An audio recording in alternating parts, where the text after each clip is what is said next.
Que le Seigneur vous bénisse tous. Veuillez vous lever, nous allons lire la parole de Dieu. Notre texte d'hier, que nous lirons jusqu'à dimanche, dans Daniel chapitre 12, versets 8 à 10. Nous sommes toujours dans notre sujet intitulé « Les sages comprendront ».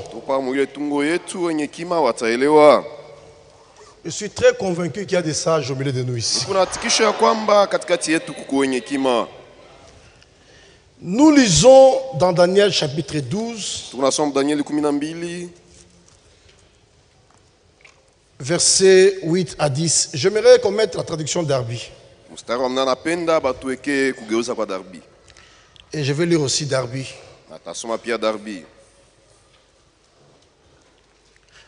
Et moi j'entendis, mais je ne compris pas.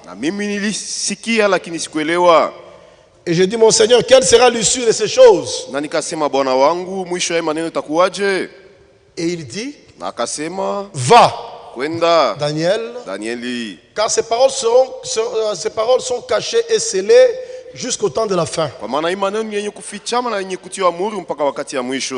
Plusieurs seront purifiés et blanchis et affinés. Et les méchants agiront méchamment. Et aucun des méchants ne comprendra. Mais les sages comprendront. Notre Dieu est notre Père céleste. C'est toi le puissant vainqueur. C'est toi l'auteur de la vie. C'est toi qui as commencé cette bonne œuvre en nous. Et nous croyons que tu la rendras parfaite au jour de Jésus-Christ. Venons de lire les Saintes Écritures. Mais le révélateur, c'est toi. Étends ta main, Seigneur. Étends ta main et parle à ton peuple pour son édification et son perfectionnement au nom du Seigneur Jésus-Christ. Amen. Veuillez vous asseoir. Nous sommes toujours dans notre sujet intitulé « Les sages comprendront ».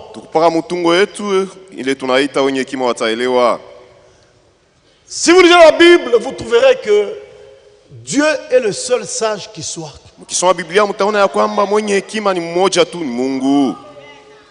Dieu est le seul sage. Donc aujourd'hui, vous ne pouvez pas être sage en dehors de ces dieux-là.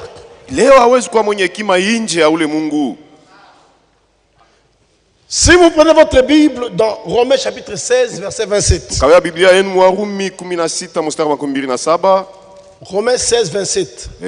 Ça c'était le Saint-Esprit par le grand apôtre Paul. Écoutez ce qu'il dit. Romains 16, 27. À Dieu, seul sage. Est-ce qu'on peut dire amen à cette écriture? Amen. Oui, il faut un amen bien appuyé. Hein? Parce que c'est la vérité. À Dieu, seul sage, soit la gloire au siècle des siècles par Jésus-Christ. Amen. Frère, Dieu est le seul sage. Et la gloire doit lui revenir par Jésus-Christ au siècle des siècles. Le plan de Dieu n'échouera jamais. Ce que Dieu a résolu, il l'exécutera. Et rien ne fera défaut. Les gens peuvent avoir l'impression que Dieu a échoué quelque part. Dieu n'échouera jamais. Frère, notre Dieu aura toujours raison. Et laissez-moi vous dire, frère, Dieu comprend sa parole plus que qui que ce soit. Et notre Dieu pense ce qu'il dit et il dit ce qu'il pense. Dieu est le seul sage qui soit. Et sa sagesse est infiniment variée. Hein? Si vous prenez votre Bible, prenez toujours votre Bible là-bas. Dans Ephésiens chapitre 3, verset 8 à 10. Ephésiens 3, 8 à 10. Il est écrit: à moi, qui suis le moindre de tous les saints, cette grâce. Remarquez, celui qui parle là, c'est Paul. Hein? Paul est l'apôtre qui a travaillé plus que tous les apôtres. Mais il dit qu'il est le moindre de tous les saints. Ça s'appelle l'humilité. Et l'humilité, c'est le vêtement des services. On ne peut pas trouver un brin d'orgueil dans un enfant de Dieu sauvé. L'une des caractéristiques des enfants de Dieu rachetés, c'est l'humilité.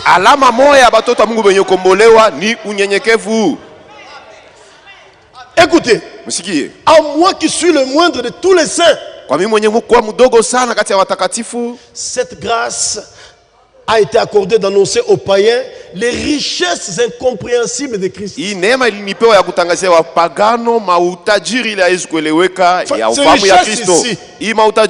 On ne peut pas les comprendre par la théologie. Ces richesses ici, vous pouvez les comprendre seulement par la révélation.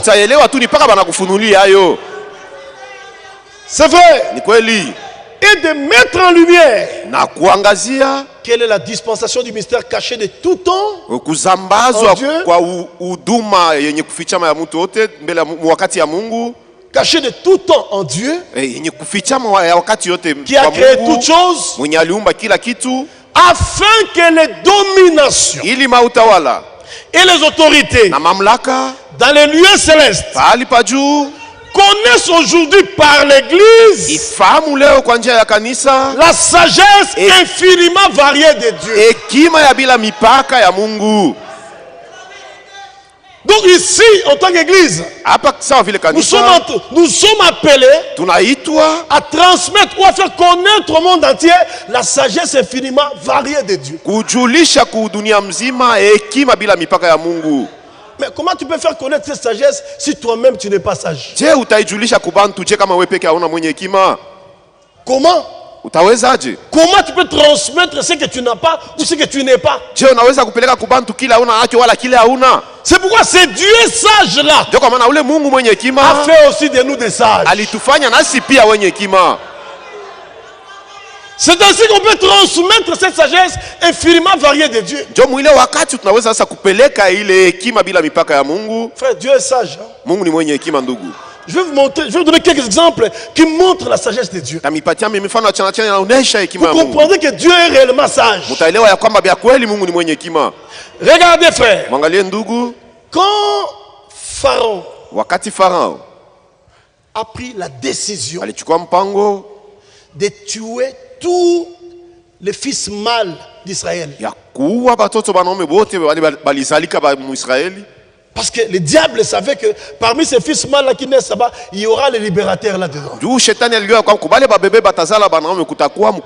regardez la sagesse infiniment variée de Dieu. Dieu prend le libérateur. Il met entre les mains de Pharaon et Pharaon élève le libérateur. Pharaon élève celui qui le détruira. Ça s'appelle quoi? La sagesse infiniment variée de Dieu. Donc l'enfant qui lui-même redoutait, il l'élève sans le savoir. Remarquez encore, frère. Quand le Seigneur est né, et il avait environ l'âge de 2 ans, Hérode prend la décision, après s'être inscrit soigneusement auprès des mages, Hérode prend la décision de tuer tous les petits enfants mâles à partir de l'âge de 2 ans jusqu'en dessous. Mais avant qu'Hérode ne prenne la décision, comme Dieu est le seul sage qui soit, la nuit Dieu vient en songe. Il dit, Joseph, prends l'enfant et marie sa mère, allez en Égypte. Vous reviendrez seulement quand je vous parlerai. Quand Joseph a pris l'enfant et Marie, quand ils sont sortis du territoire d'Israël et qu'ils sont entrés en Égypte en sécurité, Hérode est resté tuer les enfants innocents. Et en tuant, il savait qu'il a tué le libérateur, il a tué le sauveur, et pourtant le sauveur était à l'abri. Frère, Dieu n'échouera jamais. Et la sagesse de Dieu est infiniment variée. Allons dans l'Apocalypse, au chapitre 12, où nous trouvons la femme qui est l'église du Nouveau Testament, la véritable église du Nouveau Testament. Et nous trouvons cette femme là-bas qui était enceinte. Ça se passe maintenant. Cette femme qui a reçu la vraie sémence, ces messages. Elle était enceinte. Et cette femme devait enfanter un enfant mâle. L'enfant mâle là, c'est l'épouse. Le corps mystique de Jésus-Christ qui atteint la maturité. Et la Bible dit, le dragon s'éteint devant cette femme-là afin de dévorer son enfant lorsque son enfant naîtra. Si moi j'étais le dragon, j'allais carrément tuer la femme. Quand tu tues une femme enceinte, même le bébé qui est là-bas meurt. Mais je vous fais, le diable n'est pas sage. Mais c'est notre Dieu qui est sage. Il devait carrément tuer la femme directement. Mais lui se tient là-bas. Il dit que cet enfant naîtra, je vais le tuer. Il ne savait pas que Dieu avait un projet d'enlèvement pour ce fils mâle. Et la Bible dit, quand cet enfant était né, directement il fut enlevé vers Dieu, vers son trône. Et le diable est resté là-bas sans l'enfant mâle. C'est que même dans peu de temps ici, frère, nous connaîtrons la pression écuménique. Et cette pression écuménique là sera pour étouffer l'œuvre de Dieu afin d'empêcher à l'épouse d'être enlevée. Mais par la grâce de Dieu, nous serons enlevés. Une fois de plus, le diable échouera. Bien mes frères et sœurs, Dieu est le seul sage qui soit. Et on peut être sage que par lui. On ne peut être sage que par lui. Ça signifie quoi? Tous ceux qui n'adorent pas ce vrai Dieu. Et la Bible dit dans Ecclésiaste, l'insensé dit qu'il n'y a point de Dieu. Quand un homme dit qu'il n'y a pas de Dieu, la Bible dit c'est un insensé. Insensé dit qu'il n'y a pas de Dieu. Même ceux qui adorent d'autres dieux, en dehors du Seigneur Jésus-Christ, ce sont des insensés. Même s'il est universitaire, mais s'il s'agenouille devant les statues, c'est un insensé. Parce qu'il est écrit, frère, tout genou fléchira devant Jésus. Bien mes frères et sœurs, Dieu est le seul sage qui soit. Osée 14, verset 9. Osée 14, verset 9. Écoutez ce qui est dit. Ça s'adresse aux sages. Wanaonesha benye hekima. Que celui qui est sage ule mwenye kwa na hekima prenne garde à ces choses. Afanye ange na imaneno. Nous sommes dans un temps où les sages sont vigilants. Tuku naishi mu wakati ile benye hekima beko naangalishisha. Les autres peuvent se comporter comme ils veulent, mais les sages sont vigilants. Bengine banaweza kuishi mfujo lakini benye hekima beko macho.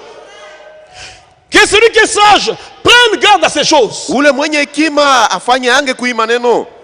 Que celui qui est intelligent les comprenne. Na ule mwenye akili apate kuelewa. La compréhension. Kuelewa. Car Wamana les voies de l'Éternel sont droites. Manjia ya wa milele iko yenye kunyoloka. Les justes y marcheront. Wenye haki watatembelea amo. Mais les rebelles y tomberont. Lakini watomboshi watanguka. Frère, ndugu, quand Dieu fait quelque chose sur la terre, wakati Mungu anafanya maneno fulani pa dunia, il y a toujours des gens qui reconnaissent ça. Kukupaka bale bantu banaitambua. Il y a d'autres qui s'achoppent à ça. Na bengine banakuarishwa na ile maneno. Le ministère de Frère Branham, utumishi ya ndugu Branham, c'est un grand achoppement pour les religieux. Ni kikwazo kubwa kwa bantu wa madini. Le ministère de Frère Franck, utumishi ya ndugu Frank, un grand achoppement pour les frères, les soi-disant frères du message. Juu ya bale bantu banajita sani bandugu ndani ya hii ujumbe. Parce que ce ministère-là était le démolisseur des fausses doctrines. Juu ile huduma ndio ilikuwa inabomola mafundisho yote ya bongo.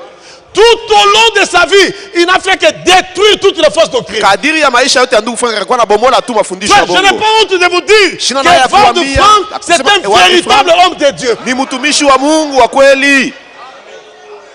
Un véritable homme de Dieu. Mtumishi wa Mungu wa kweli. Et il s'est tenu toute sa vie dans les Écritures. Na maisha yake yote alishimamia tu maandiko. Et vous verrez que ce ministère-là était une pierre d'achoppement pour les tonnéristes et autres. Ilikuwa ni kikwazo kubantu kuamini mingurumo na wengine. Mais pour les sages, lakini njia benye hekima, c'est un véritable ministère. Ilikuwa ni utumishi ya kweli. Un véritable ministère. Kweli utumishi ya kweli. C'est la vérité, frère. Ni kweli ndugu. La mort ne change rien. Kufa kubadilishe kitu. La mort ne change que notre adresse. Kufa kunatubadilisha tu pale tulikuwa na tunaenda fasi nyingine. Nous quittons la terre, nous allons au paradis. Tunatoka mudunia tunaenda mparadiso. C'est vrai. Ni kweli. Si tu es mort chrétien, kama unakufa mkristo, tu ressusciteras chrétien. Utafufuka mkristo. Si tu es mort païen, kama unakufa huko mpagano, tu ressusciteras païen. Nawe pia utafufuka mpagano. La mort ne change rien. Lufu haizi kubadilisha kitu. Au moment où je vous parle, le frère Franck est au paradis. Oui, wakati nawaambia ndugu Frank eko mparadiso. Ils se sont retrouvés avec le frère Branham. Wanakutana na ndugu Branham. Et tous nabote attendent le retour du Seigneur. Beko naongojea kurudi kwa Bwana. Nous aussi, nasi pia nous attendons le retour du Seigneur. Tunaongojea kurudi kwa Bwana. C'est la vérité, frère. Ni kweli ndugu. Donc le temps n'est pas aux discussions. Hatuna na ile wakati ya kubishana. Ça c'est pas le temps de discuter. Haina wakati ya kubishana tena. Vous avez écouté le Saint-Esprit faire la fin de l'année parce qu'en Franck donnait les instructions. Unajua njoo ya nini Roho Mtakatifu karibu ya mwaka hii ilipita alikuwa kumwisho ndugu Frank anatufundisha. Arrêtez de discuter. Alisema muache kubishana. Il dit ne discutez plus. Mushibishane tena. Croyez et obéissez à la parole. Muamini na mutii neno. Et Dieu confirmera sa parole. Na Mungu atatikisha tu neno lake. C'est vrai, frère. Ni kweli ndugu. Ce n'est plus le temps de discussion. Haina wakati tena kubishana. Écoutez comment les sages se comportent en des temps comme celui-ci. Mushikie namna kani benye kiwa banajitwala mu wakati. Amos chapitre 5. Amos sura yake 5. Ya 5. Verset 13. Mstari wa 13. Amos 5 verset 13. Amos sura ya 5 mstari wa 16. Écoutez ce qu'il dit. Mshikie Biblia anasema. Voilà pourquoi. Ndio kwa maana en des temps comme ceci. Mumanyakati kama hii le sage se tait. Mwenye hekima ananyamaza. Car ces temps sont mauvais. Kwa maana imanyakati kumubaya. Le sage ne fait pas du bruit. Mwenye hekima asifanyage makelele. Il ne cherche pas à expliquer. Atafutake kufasiria. Le sage se tait. Lakini mwenye hekima ananyamazaka. Dieu confirmera sa parole. Mungu atatikisha neno lake. C'est ça la vérité, frère. Ndio kweli ile ndugu. Bien-aimés frères, apenda ndugu, nous sommes dans un temps tuko naishi wakati moja où il faut plus être appliqué à la prière. Inapasha kujitoa sana kwa maombi. Il faut être plus consacré à Dieu. Kujitoa sana kwa Mungu. et il faut plus croire et obéir à la parole. Na kuamini na kuitii ile neno kunasikia. Le retour du Seigneur n'est plus loin. Kurudi kwa Bwana kuna tena mbali. Tous les signaux sont au rouge. Maalama yote iko nyekundu. Je vous dis la vérité, frère. Nawaambia wazi. Nous sommes la génération qui verra le Seigneur revenir. Kitaona Bwana mkurudia. Tous les signaux sont au rouge. Maalama yote kunaonyesha iko nyekundu. C'est plus temps de discuter. Haina tena wakati ya kubishana. J'ai vu un frère qui a posté donc ma photo avec une déclaration qui n'a pas repris correctement sur Facebook. Nduku moya anaweka picha yangu na ile msemo ile asikuiseme vile mimi nisemaka. Quand il a écrit wakati aliandika que les brochures ne sont plus les écritures. Anasema mabroshure haina tena maandiko. Je n'ai pas dit ça. J'ai dit que les brochures, quand on parle des saintes écritures, ce ne sont pas les brochures. Ce ne sont pas les saintes écritures. Les saintes écritures, c'est ça. Même les trucs là, ce ne sont pas les saintes écritures. Les saintes écritures, c'est la Bible. Mais le frère dit, les brochures ne sont plus. Je n'ai pas dit qu'ils ne sont plus comme si auparavant ils l'étaient. Non, je n'ai pas dit qu'ils ne sont plus. J'ai dit qu'ils ne sont pas.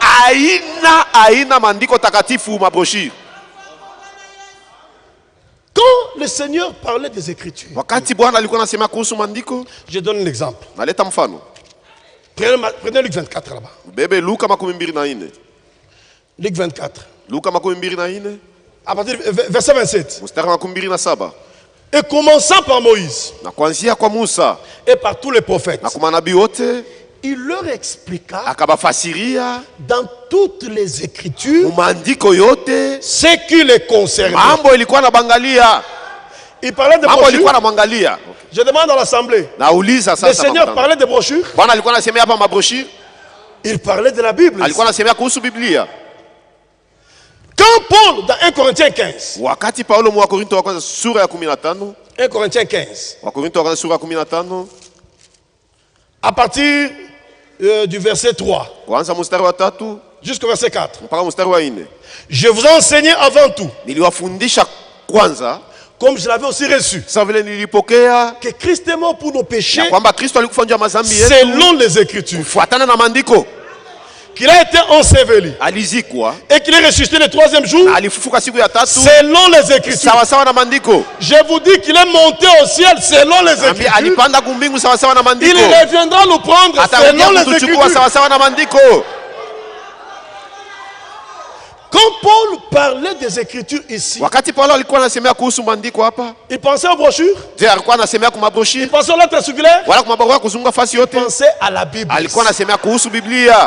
Frère, quand vous lisez les saintes Écritures ou les saintes lettres, je vais lire ça dans Timothée. Écoutez, 2 Timothée 3, verset 15 jusqu'à 17. Dès ton enfance, tu connais les saintes lettres qui peuvent te rendre sage à salut par la foi en Jésus-Christ.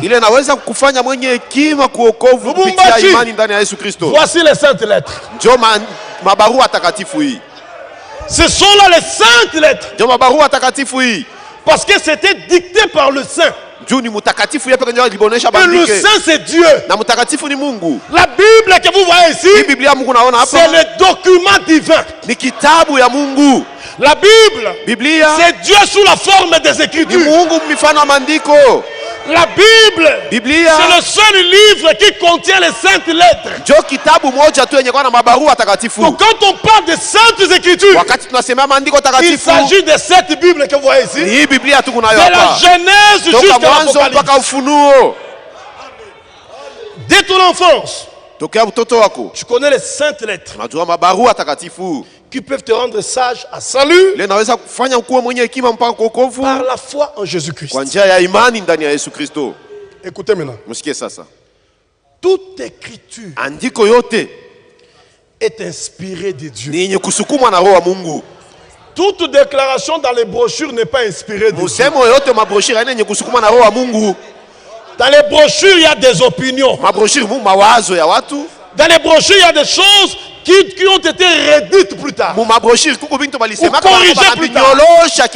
Mais dans la Bible, il n'y a rien à corriger là-dedans. La Bible, c'est notre absolu. Écoutez s'il vous plaît. Toute écriture est inspirée de Dieu. Est utile pour enseigner, pour convaincre, pour corriger, pour instruire dans la justice, afin que l'homme de Dieu soit accompli et propre à toute bonne œuvre. Écoutez-moi ce soir. Le vrai enseignement, c'est l'enseignement des Écritures. C'est comme ça que les apôtres ont enseigné. C'est comme ça que le Seigneur a enseigné. C'est comme ça que le frère Branham a prêché. Ça me surprend des fois. Un tonneriste vient te menacer. Oh non, frère. Mais tu as prêché, mais tu n'as pas lu les prophètes. Mais la Bible est le prophète. Frère Branham dit que la Bible est le prophète. Mais si on veut chercher un homme qui est le prophète, ce n'est pas le frère Branham. Ce n'est pas Moïse. Ce n'est pas Paul. Le prophète, c'est Jésus-Christ. C'est lui le prophète. Branham était un prophète. Moïse est un prophète. Mais Jésus-Christ est le prophète. C'est ça la vérité, frère. Qui peut me montrer là où frère Branham a prêché en lisant les brochures? Qui? Viens me montrer. Oh, vous prêchez seulement. Comment vous prêchez seulement avec la Bible? Il faut prêcher le message. Mais le message c'est quoi? C'est le retour à la Bible. Tu ne peux pas prêcher le message en éloignant la Bible. Le message c'est le retour à la foi apostolique. À la foi de la Bible. Ça, tout le monde ne comprend pas. Ça, ce sont les sages qui comprennent.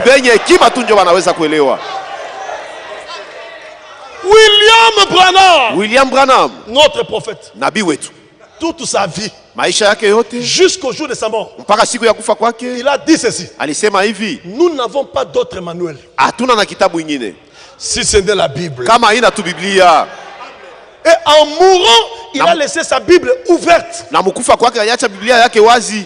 Et vous savez, il a laissé sa Bible ouverte dans quel livre? Il a laissé sa Bible ouverte dans le dernier chapitre de Deutéronome, Deutéronome 34, et le premier chapitre de Josué. Branham est mort. Il a laissé sa Bible ouverte. Mais jusqu'au jour, si vous allez au Branham Tabernacle, vous trouverez ça comme ça. Il a laissé sa Bible ouverte dans le dernier chapitre de Deutéronome et le premier chapitre de Josué. Frère Kapande est témoin de ce que je dis. Frère Franck a pris cette photo-là de cette Bible-là. Quand nous étions à Jérusalem, Frère Kapande est la témoin. Quand nous étions à Jérusalem, Frère Franck a pris cette photo de la Bible-là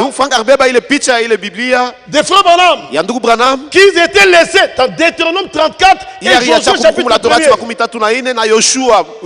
Là où Moïse s'était arrêté, c'est là où Josué devait continuer. Là où Branham s'est arrêté, c'est par là que Franck a continué. Et là où Franck s'est arrêté, le Saint-Esprit avec nous, nous continuons. C'est vrai, frère. Dieu ne s'arrête jamais. Dans le royaume de Dieu, c'est la continuité. Et laissez-moi vous dire, celui qui a commencé en nous cette bonne œuvre la rendra parfaite au jour de Dieu. C'est vrai, bien mes frères. Dieu ne s'arrêtera jamais. Il ne s'arrêtera jamais. Donc, dans des moments pareils, les sages se taisent. Vous allez remarquer dans l'ombre. Dans l'ombre. Dans l'Ancien Testament. Prenez Josué 24, verset 29 à 30. Josué 24. Oui, Josué 24. Josué 24. Verset 29 à 31. Après ces choses, Josué, fils de Nun, serviteur de l'Éternel, mourut âgé de 110 ans. Donc, Josué est mort vieux. Frère Franck est mort vieux. Moi j'étais avec lui le 2 mars ici dans son bureau. Le 2 mars, j'étais dans son bureau. Le 2 mars ici. Le 2 mars. L'audition était partie. Donc c'est j'ai témoigné de ça. À Bruxelles, même chez nous à Delvaux là-bas. Il n'entendait plus avec ses oreilles ici. Il portait une prothèse auditive. L'audition était partie. C'est que pour qu'il écoute, il faut crier. Frère Franck! Si il peut être là, tu dis seulement Frère Franck, que Dieu te bénisse. Il n'entend pas. Ça s'appelle quoi? Les corps d'humiliation. Il ne faut jamais s'enorgueillir avec ces corps. Ces corps te décevra. Et pour s'élever, on devait les tenir. Pour s'élever. Et quand il nous a vus, il a dit votre vieux frère ici. Parce que là où il s'assoit, derrière, il y a la map monde. Il dit votre vieux frère ici. Il tourne. Il regarde la map monde. Il a mis des points partout où il est parti. Il dit, votre vieux frère ici. Dieu a permis que ses pieds ici puissent visiter tous ces pays-là afin de leur apporter l'évangile éternel. Ça c'est quoi? Apocalypse 14, 6 accompli. Frère, Dieu fait l'histoire du salut de notre. Et il nous dit ceci. Frère Branham a fait sa part. Moi, j'ai fait ma part. Vous aussi faites votre part.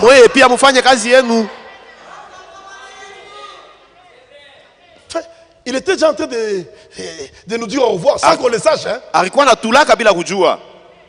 Il disait déjà au revoir sans qu'on ne le sache. Dans une prédication que je vais vous lire maintenant. Vous allez écouter ce qu'il a dit. Vous comprenez que le hasard n'existe pas. Écoutez ce qu'il a dit. Il dit ceci.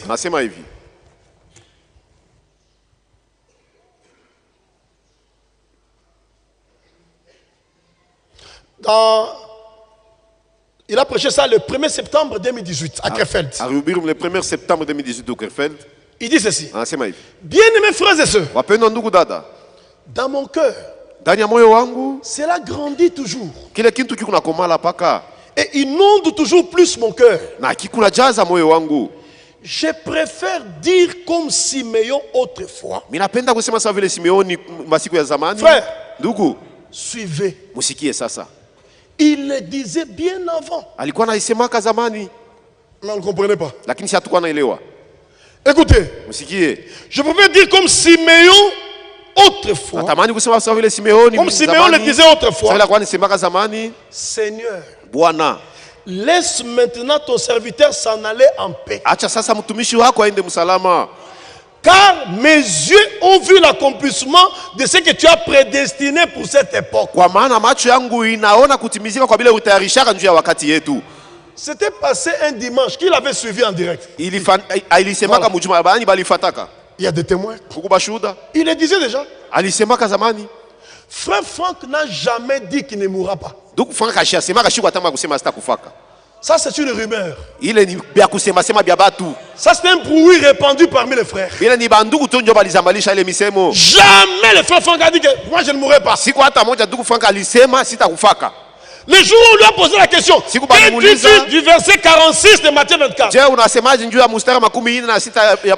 je le crois comme c'est écrit, mais je n'interprète rien. Il dit, je crois à ce qui est écrit là-bas, je le crois comme c'est écrit là, mais je n'interprète rien. C'est ce qu'il a dit. Il n'a jamais dit quelque part sur la terre, moi, je ne mourrai pas. Les gens disent, mais il avait dit que non, aussi longtemps que vous me voyez sur la terre, Jésus n'est pas encore revenu. Oui, il a dit ça. Mais moi aussi je peux dire ça. Si toi aussi tu as le Saint-Esprit, tu peux dire ça. Parce que aussi longtemps que nous sommes sur la terre, l'enlèvement n'a pas encore eu lieu. Parce que quand Jésus viendra, nous partirons. Ça c'est l'assurance des croyants. C'est l'assurance des croyants. Écoutez s'il vous plaît frère. Il dit, c'est ainsi que nous pouvons remercier le Seigneur pour cela. Dieu a pris frère Branham tel qu'il a pris Moïse. Mais ensuite, les choses sont passées à la réalité. Les promesses sont devenues une réalité du temps de Josué. Le peuple voulait tellement, le peuple voulait vraiment fouler le sol du pays de la promesse. Entrer en possession dans la réalité de ce que Dieu leur avait donné. Vous tous qui connaissez ce ministère, un ministère rattaché à l'ordre du plan du salut, avec un mandat véritable par voix audible, que toi tu n'as pas. Vous tous qui connaissez ce ministère, vous savez déjà ce que j'ai dit à la fin de l'année dernière. Il le disait depuis 2017. Ici nous sommes en 2018. Vous verrez même en 2020 pendant le confinement. En 2021 il l'a dit. Écoutez frère, il dit, vous savez ce que j'ai dit à la fin de l'année dernière? Aucun voyage n'est plus planifié. Mais de mes lèvres, j'ai prononcé ce que Siméon avait dit. Seigneur, laisse maintenant ton serviteur aller en paix. Car mes yeux ont vu le salut de Dieu. Mes yeux ont vu le monde entier écouter la parole prêchée. J'ai pu vivre de mes propres yeux comment est-ce que Dieu a ouvert les portes et les cœurs dans le monde entier. Écoutez frère, dans toute l'histoire du salut, jamais un homme n'a parcouru le monde entier pour apporter l'évangile éternel. Le seul homme qui a réalisé cela, c'est Wald Frank. Le seul qui a pris l'évangile éternel et l'a apporté jusqu'aux extrémités de la terre. Donc c'est particulier frère. Aujourd'hui le monde entier connaît le message du temps de la fin.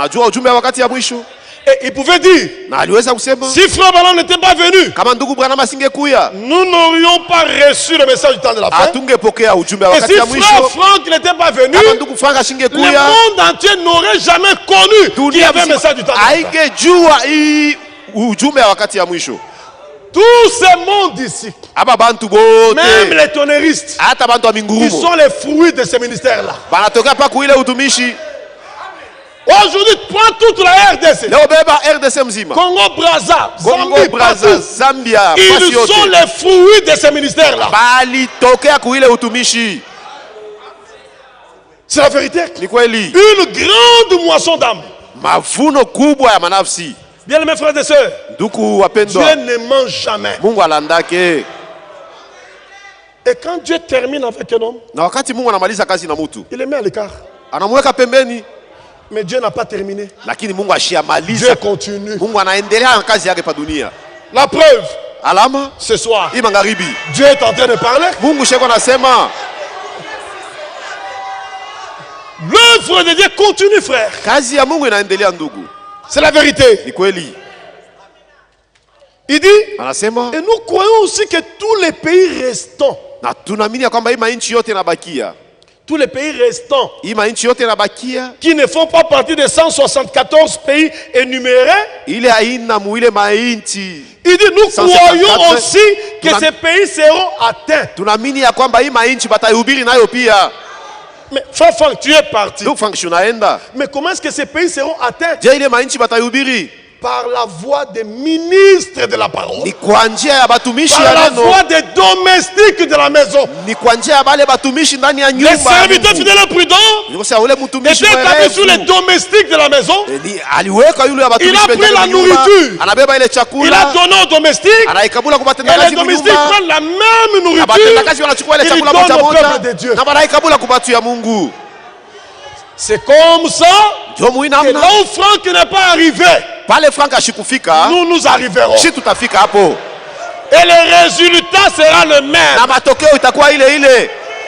Dieu confirmera sa parole. C'est la vérité, frère. Et Dieu lui-même viendra achever l'œuvre qu'il a commencée. C'est la vérité, frère. Ne soyez pas triste comme si Dieu est mort.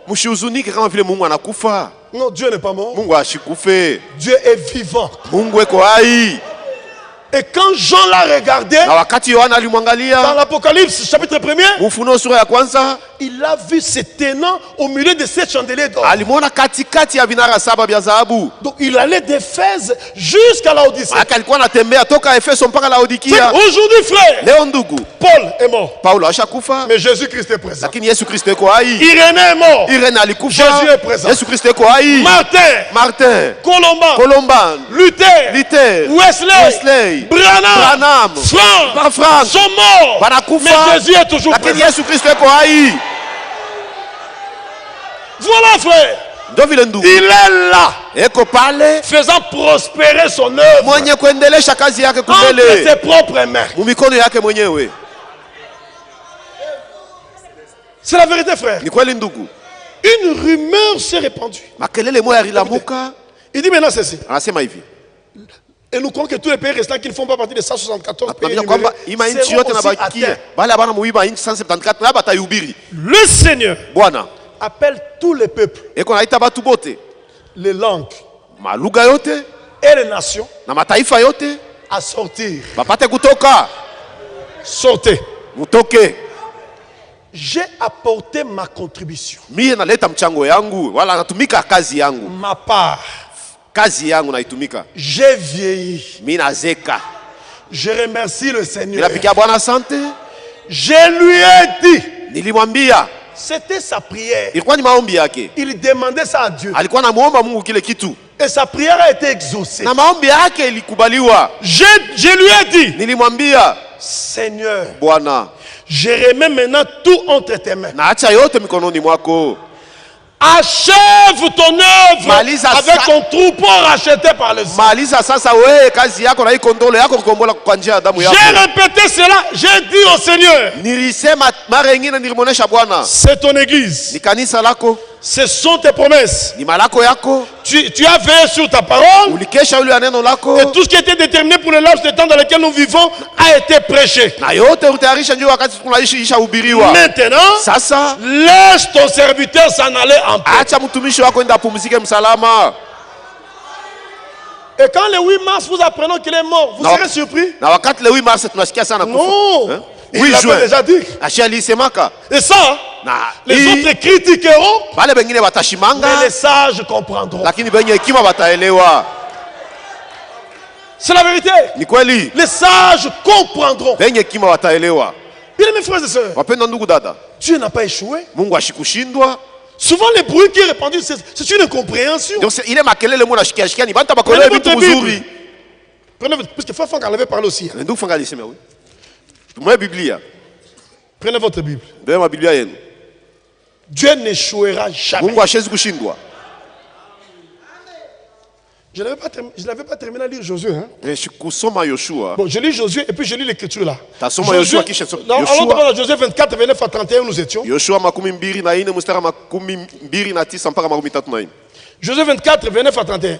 Après ces choses, Josué, fils de Nun, serviteur de l'Éternel, mourit âgé de 110 ans. On l'a séveli dans le territoire qu'il avait eu en partage, à Timnat-Serak, dans la montagne d'Ephraïm, au nord de la montagne de Gash. Écoutez maintenant. Israël servit l'Éternel pendant toute la vie de Josué. Et pendant toute la vie des anciens qui survécurent à Josué. Et qui connaissaient tout ce que l'Éternel avait fait en faveur de Josué.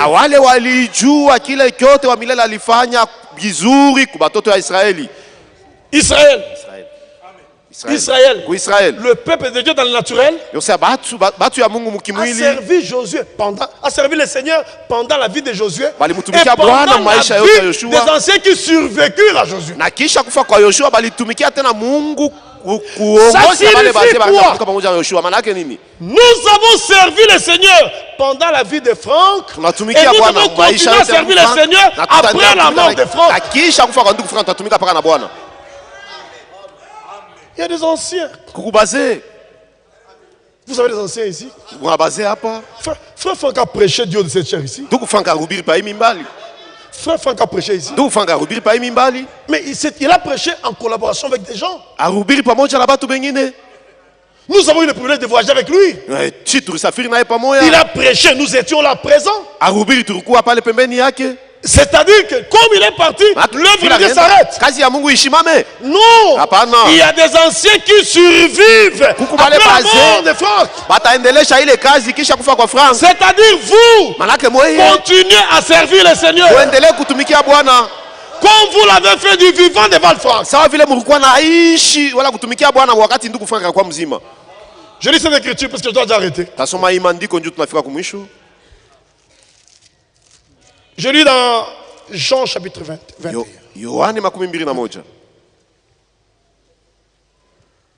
Jean chapitre 21, verset 22 à 23. Jésus lui dit, si je veux qu'il demeure jusqu'à ce que je vienne, que t'importe? Toi, suis-moi.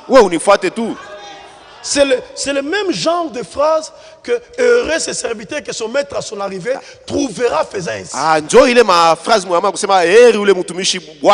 Vous remarquerez que ce soit ici ou dans l'autre verset là-bas, le terme mort n'existe pas là-bas. Oui. Le terme mort n'est pas mentionné. Vous allez remarquer, frère. Et vous remarquerez que l'attitude qu'avaient eu ses frères, c'est la même attitude qu'a eu d'autres frères aussi. Mais la parole de Dieu n'est pas tombée. Écoutez, Jésus lui dit, si je veux qu'il demeure jusqu'à ce que je vienne, que t'importe? Toi, suis-moi. Même toi, suis Jésus.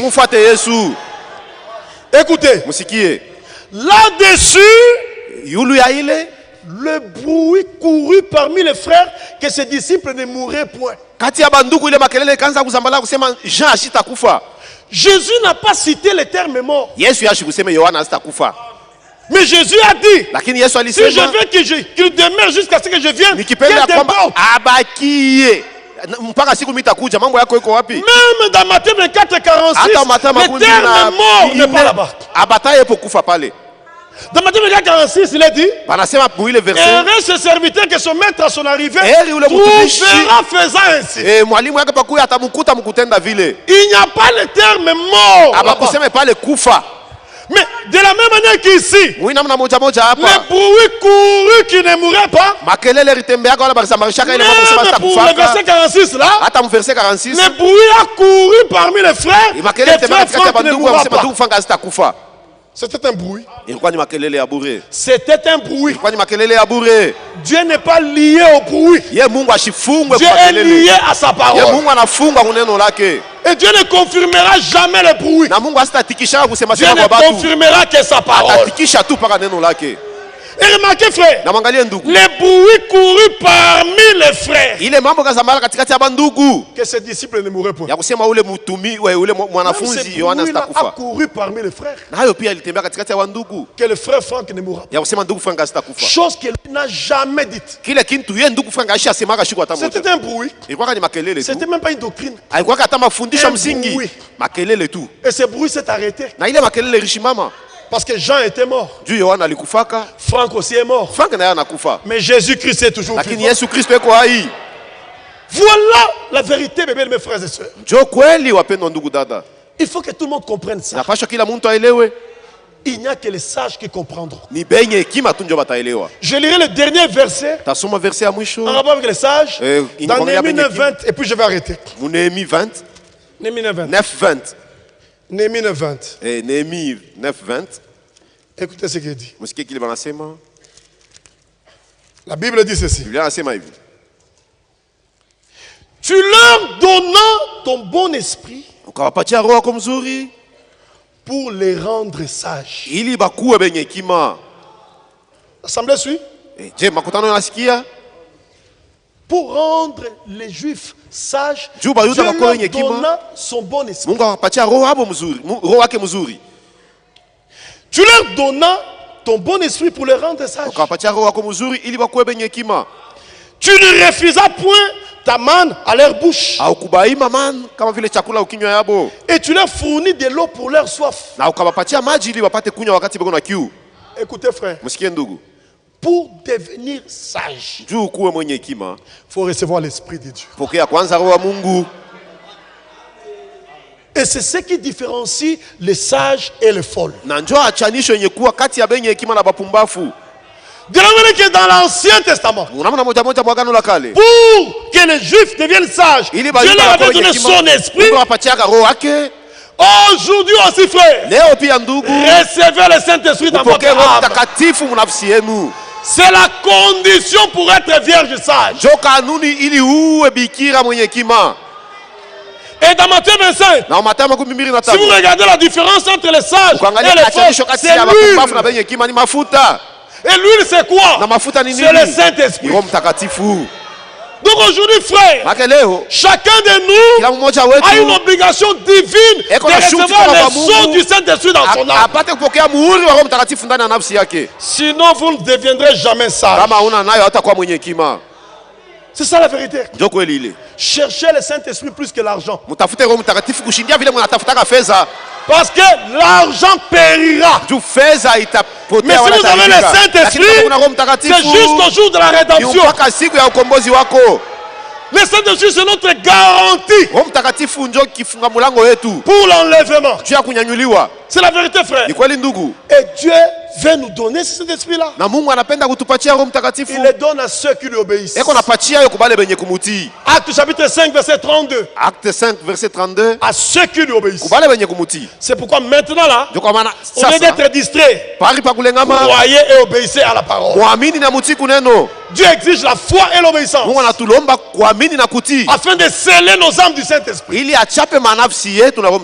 Frère Franck avait le Saint-Esprit. Frère Branham avait le Saint-Esprit. C'est sûr qu'ils seront enlevés. Toi aussi, cherche le Saint-Esprit pour que tu sois enlevé. C'est ça la garantie pour aller au ciel. C'est vrai, bien mes frères et sœurs. L'heure est tellement avancée. Aujourd'hui, frère, c'est tout ce qu'il nous faut pour devenir vierge sage. Le Saint-Esprit, l'huile, c'est tout ce qu'il nous faut. Quand cette huile a fait défaut, vous manquerez l'enlèvement. Donc, ce n'est pas un problème d'avoir la connaissance. Non, ça ne suffit pas. Il faut l'expérience. Vous allez de la justification jusqu'au baptême du Saint-Esprit. C'est là qu'il faut arriver. Et cette expérience est personnelle. Ce n'est pas une affaire de groupe. Tu dois la faire personnellement. Tu dois traiter toi-même avec le Seigneur. Et si vous demandez, même ce soir, si vous demandez le Saint-Esprit, Dieu vous le donnera ce soir. Que le Seigneur vous bénisse richement pour ce soir.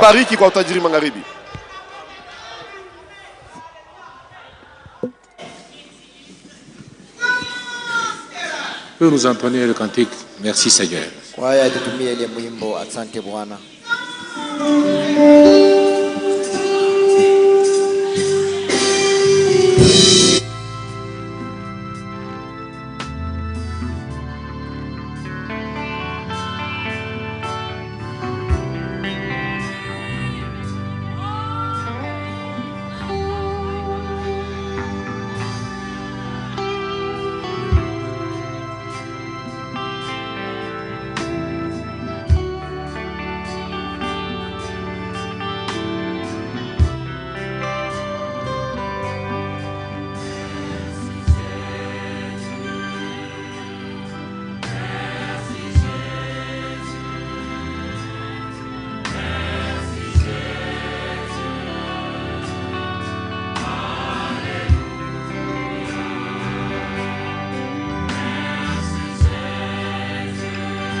Remercions tous ensemble le Seigneur.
Notre Seigneur et notre Dieu, nous te sommes infiniment reconnaissants, Seigneur, pour tous les bienfaits que tu ne cesses de nous accorder. Nous nous rendons compte que nous sommes des vases de miséricorde. Puisque bien que nous soyons des pécheurs, bien que nous soyons indignes, mais tu nous parles comme un père parle à ses enfants. Seigneur, merci beaucoup. Tout ce que nous pouvons te demander, Père, pardonne-nous de tous nos péchés. Pardonne-nous de toutes nos iniquités. Fais-nous grâce, Seigneur. Tiens-nous par ta main puissante. Conduis tous nos pas. Circoncis nos pensées. Circoncis nos lèvres. Circoncis notre entendement. Accorde-nous ta sagesse pour que nous puissions marcher en nouveauté de vie et que nous puissions faire ta volonté. Oui, Père, il n'y a pas du temps à perdre dans ce monde. Tous les signaux rouges sont en train de clignoter, nous montrant que ta venue est imminente. Accorde-nous la vie de prière. Accorde-nous la vie de consécration. Accorde-nous une vie de pureté. Que nous puissions fuir le péché. Que nous puissions fuir le mal. Parce que d'ici là tu viens nous prendre. Oui, Père, merci beaucoup. Nous ne savons même pas parler. Nous ne savons même pas nous exprimer. Seigneur, tu as entendu les prières de tes enfants. Exauce leurs prières. Ceux qui sont sincères dans leur vie, Père éternel, que tu puisses le bénir. Ceux qui sont infidèles, Père éternel, que tu puisses les aider à revenir à toi. Oui, Père, merci beaucoup. Bénis nos conducteurs. Bénis notre berger. Bénis le pasteur Kazadi. Le pasteur Ekaka, le pasteur Eugène, bénis tous les diacres, bénis les administrateurs, bénis toute l'église d'une façon particulière. Les gens de ce monde sont en train de regarder. Ils disent où est leur Dieu. Père éternel, ne laisse pas silencieux. Agis puissamment. Et manifeste-toi puissamment, Père éternel. Nous implorons ta grâce, Seigneur. Ne nous abandonne pas, Père. Merci, Seigneur. Bénis ton serviteur que tu as. Nous voulons sortir et partir. Protège tout un chacun sur le chemin de retour. Que cette parole soit le sujet de notre méditation.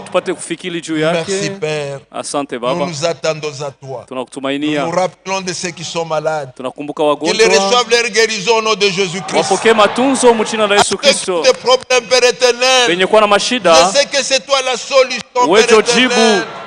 Console tes enfants, Père éternel. Oui, Seigneur, merci beaucoup.